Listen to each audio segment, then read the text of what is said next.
estamos refiriendo a la alianza de amor con la Virgen María, alianza que significa una relación recíproca, mutua, una relación en la cual damos y recibimos, una relación, un vínculo en el cual nosotros ponemos o le entregamos a la Virgen María todo lo que somos y tenemos, nuestros dones, le confiamos nuestras tareas y sobre todo nuestro corazón.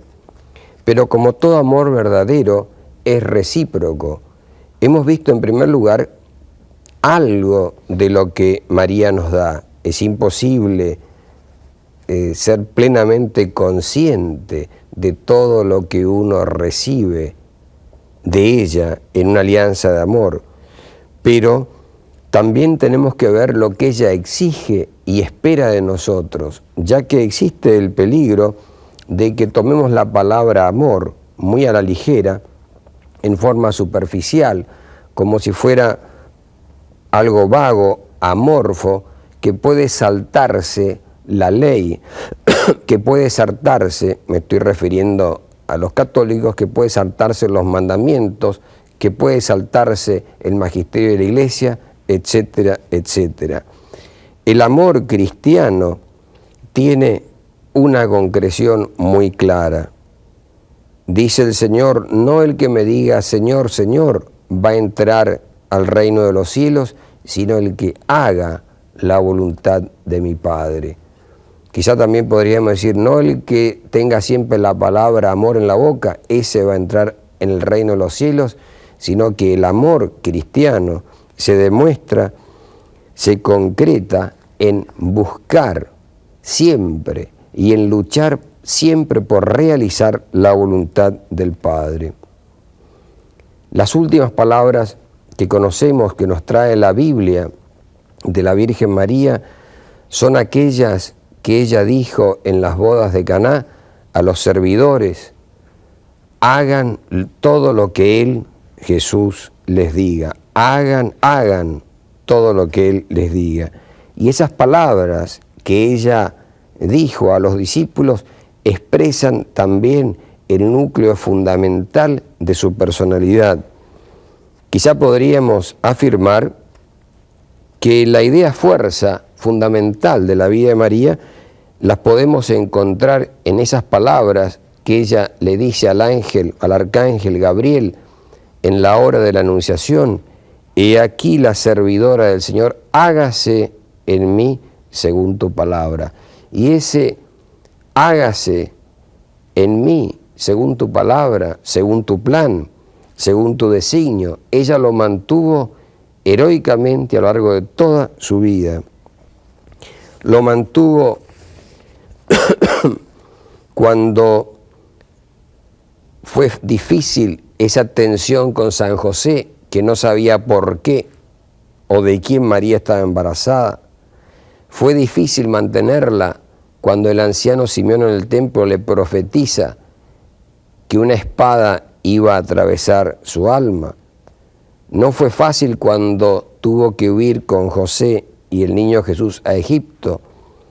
No fue fácil cuando no comprendió la respuesta de Jesús en el templo. No sabían que debía estar ocupado en las cosas de mi Padre. La vida de la Virgen María, la actitud fundamental de ella es un continuo hágase en mí según tu palabra. Esto tiene mucho que ver con el cambio de mentalidad, con el cambio del corazón que es necesario hoy día en esta hora de la historia. El hombre de hoy está solamente ocupado y preocupado con lo que él quiere. Yo quiero hacer esto, yo voy a hacer lo otro, yo tengo este plan, pero ¿y el plan de Dios? ¿Y lo que Dios quiere? ¿Y lo que Él ha pensado de mí? María nos revela con su actitud y sus palabras de Caná, nos muestra el camino que debemos seguir para un cambio profundo en la humanidad de hoy.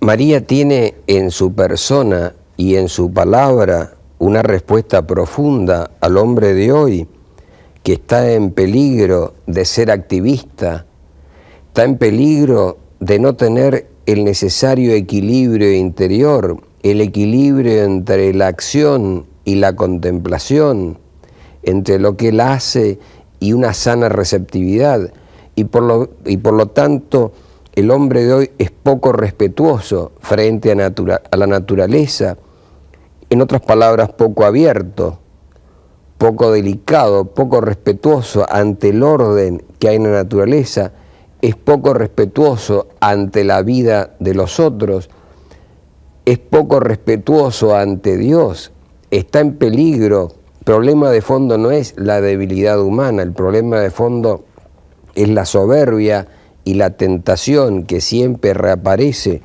a lo largo de la historia, la tentación del paraíso, seréis como dioses, esa tentación diabólica.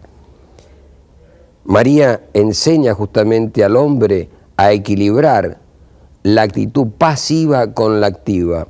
Debemos ser pasivos y activos.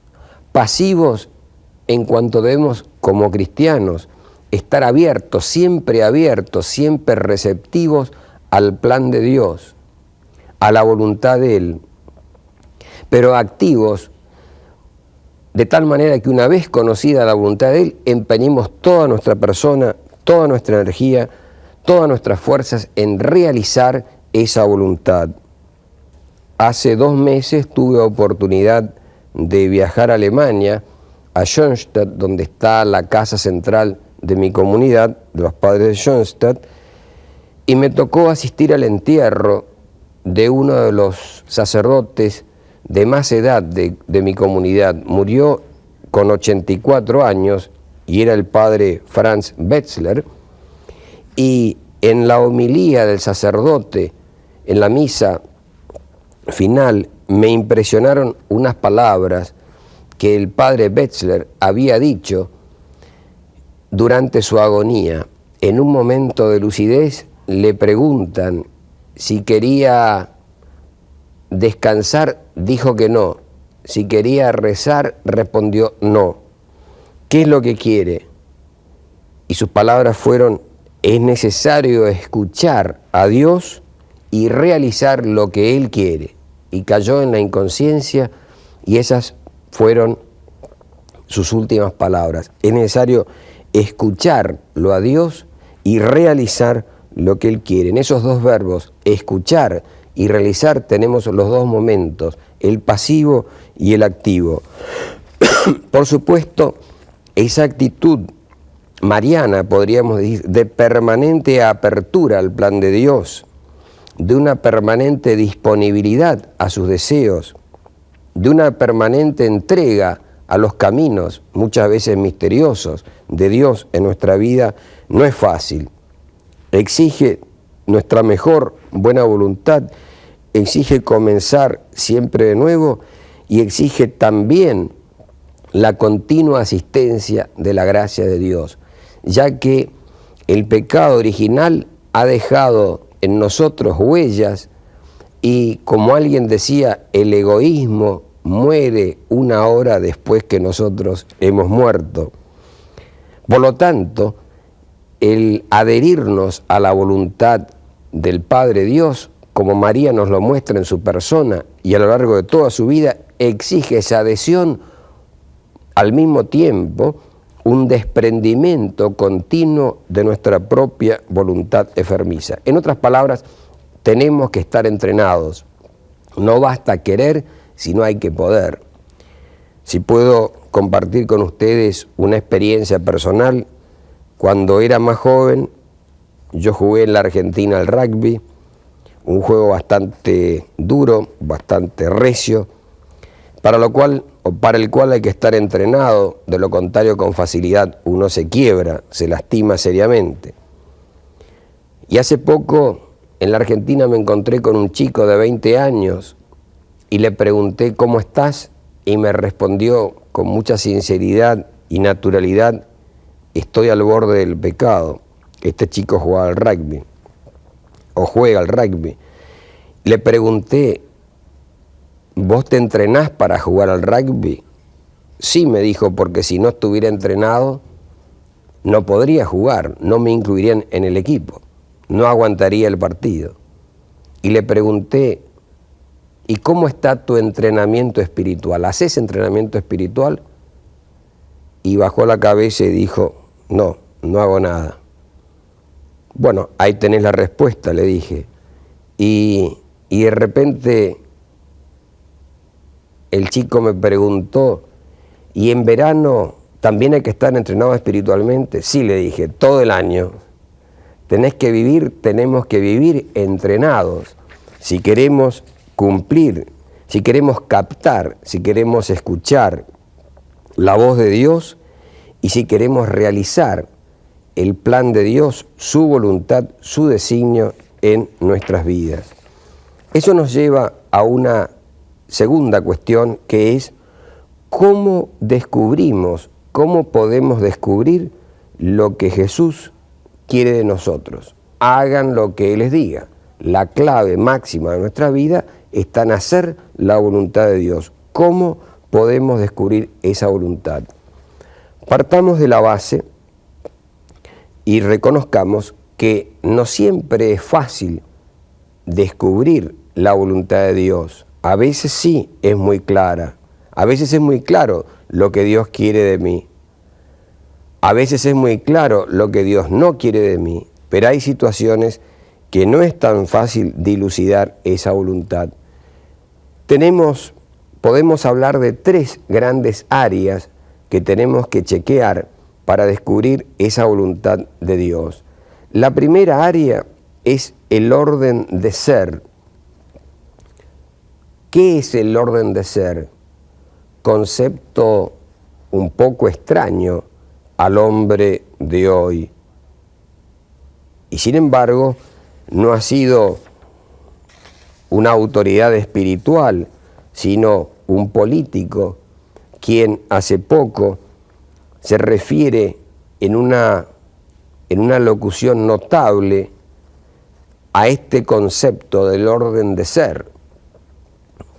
Me estoy refiriendo al discurso del presidente de Checoslovaquia, Václav Havel, ante el Senado y la Cámara de Representantes de Estados Unidos en Washington, D.C.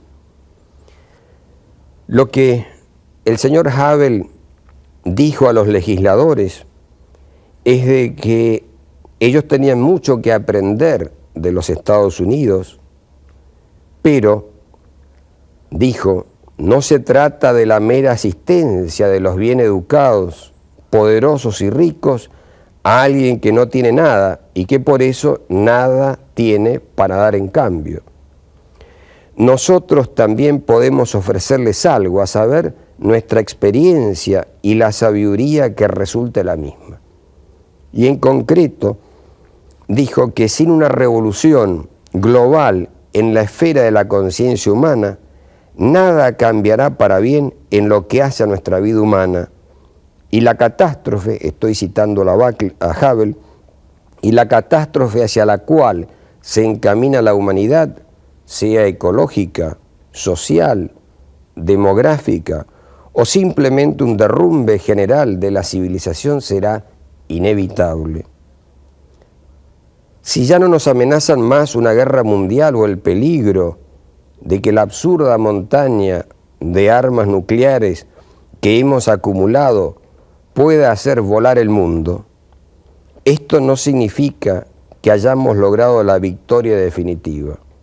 Y continúa, aún somos incapaces de comprender que el único genuino fundamento de todas nuestras acciones, si éstas han de ser morales, es la responsabilidad. Responsabilidad ante algo superior a mi familia, mi país, mi empresa o mi éxito personal. Es la responsabilidad, y acá lo dice, ante el orden de ser, en el cual todas nuestras acciones quedan registradas de manera indeleble y en el cual, y solo en el cual, serán debidamente juzgadas. Me pareció una percepción notable en su profundidad. Se ve que viene de una persona que ha vivido, que ha luchado, que ha sufrido y que por eso percibe en profundidad que por encima de la responsabilidad ante mi familia, mi país, mi empresa o mi éxito personal, tenemos una responsabilidad ante el orden de ser, en el cual todas nuestras acciones se registran de manera indeleble y en el cual, y solo en el cual, serán debidamente juzgadas. Eso es lo que nos enseñaron cuando éramos chicos en el catecismo, de que Dios un día nos va a juzgar, nos va a pedir cuentas de la administración de nuestra vida y que vamos a tener que rendir cuentas ante Él de lo que hemos hecho. Por lo tanto, en definitiva, detrás de ese orden de ser, o el que ha establecido ese orden de ser, es Dios. Existe un orden y por lo tanto, creo que era Santo Tomás quien razonaba así, si existe un orden, hay un ordenador y ese ordenador lo llamamos nosotros Dios. Por lo tanto, si queremos buscar la voluntad de Dios, el plan de Dios, debemos referirnos primero a un área, a un orden objetivo, a un orden de ser, al orden que Dios ha establecido en la realidad, en las cosas.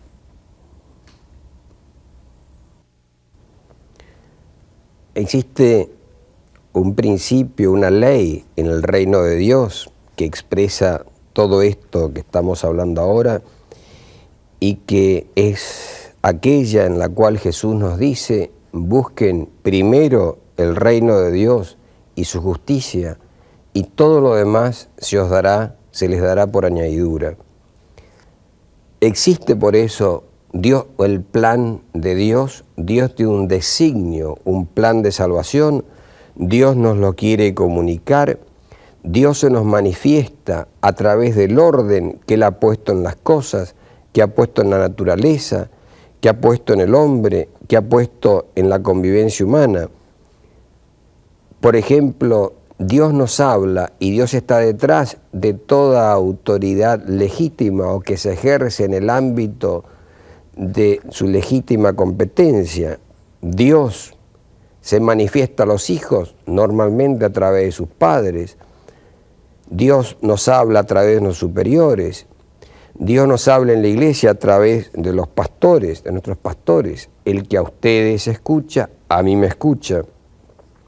Dios nos habla también por la estructura de las cosas. Por ejemplo, nosotros los seres humanos somos espíritus encarnados, espíritu y materia.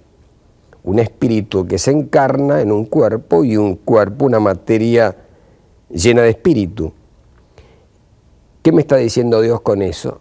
Que yo debo ordenar mi vida no anulando ninguno de esos polos, pero por otra parte subordinando la realidad inferior a la superior. Es decir, la materia debe estar subordinada al espíritu y no al revés.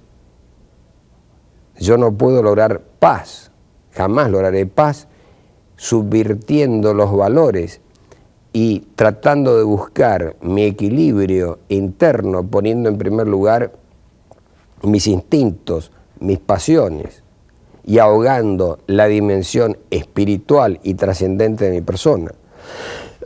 Dios nos habla por eso a través del orden de ser. Dios nos habla también a través de su palabra, y no solamente de la palabra escrita, sino podríamos decir de la palabra que Él nos está diciendo en la vida, a través de las circunstancias. Del Concilio Vaticano II para acá, estamos tomando en la Iglesia cada vez más conciencia de lo que significan los signos de los tiempos. Dios, el Dios vivo, el Dios de la historia, se nos manifiesta también en los signos de los tiempos que debemos interpretar con la razón, con nuestra capacidad de reflexión, pero iluminada por la fe. Dios nos habla a través de los signos de los tiempos, pero también nos habla no solamente en los grandes signos, por ejemplo, la necesidad del desarrollo hoy día, el desequilibrio creciente entre los países ricos y los pobres, o dentro de un mismo país, el distanciamiento creciente entre riqueza y pobreza. Dios nos habla, por ejemplo, en los grandes signos, por ejemplo, en la promoción de la mujer, pero Dios también nos habla en la vida a través de lo que el documento de Puebla dice que son los signos de la providencia. Es decir, cada día Dios nos habla, cada día Dios me habla. De a poco, si yo me ejercito en este arte de descifrar los mensajes de Dios, podré ir captando ese plan de Él. Quiero poner un ejemplo. Yo, en relación a mi vocación sacerdotal, yo estaba estudiando abogacía y había tenido alguna duda respecto a la vocación, pero había pospuesto esa cuestión, la había puesto de lado hasta terminar la carrera. Yo estaba en tercer año y un día, en 1957, voy a conversar con un joven sacerdote que apenas había conocido, y este sacerdote, que hoy es obispo en la Argentina, me saca el tema y me pregunta qué iba a hacer yo al terminar la carrera. Le hablé de que me interesaba la política y él me dijo: yo no te veo como político, ¿no has pensado la posibilidad de ser sacerdote? Y me desconcertó lo que me dijo. Y le respondí: bien, yo no estoy cerrado totalmente a esa posibilidad, pero había pospuesto para después que termine la carrera. Y me volvió a decir: ¿y por qué le pones plazos a Dios? Bien, ese encuentro ocasional, providencial también podríamos decir, me llevó a enfrentar definitivamente esa cuestión, a ponerla sobre el tapete, y a los 2 o 3 meses yo había recibido la gracia de decidir mi vocación sacerdotal. Ahí bien, para mí ese encuentro con esa persona, con ese sacerdote, fue un signo de la providencia. Dios se manifestó a través de él. Y esto nos pasa permanentemente en la vida. Por eso, una pregunta clave es preguntarnos, quizá si revisamos el día al terminarlo, ¿qué me ha dicho hoy Dios en las circunstancias que he vivido? Quizá anotar eso y acostumbrarnos a rastrear los caminos de Dios. En María vemos esa actitud de ella de una total apertura ante el plan de Dios Padre, de una total disponibilidad y una total entrega. Por la alianza de amor con ella, por la unión a ella de corazón, entramos en un camino también de transformación interior, de asemejación a María, y por eso va creciendo en nosotros esa actitud fundamental de apertura, de servicio, de obediencia al plan de Dios, a los caminos de Él, muchas veces misteriosos, muchas veces inescrutables, muchas veces oscuros, pero a los caminos de Él. Recuerdo un pequeño episodio cuando tenía unos 20 años. Una vez fui a un retiro y encontré un sacerdote jesuita, argentino, y me dijo, y nunca he olvidado su comentario, me dijo, recordando la frase del Señor: busquen primero el reino de Dios y lo demás se os dará por añadidura. Me dijo, el problema es que la mayoría de los cristianos buscamos primero la añadidura. Que la Virgen nos enseñe a descubrir el verdadero sentido de esa ley.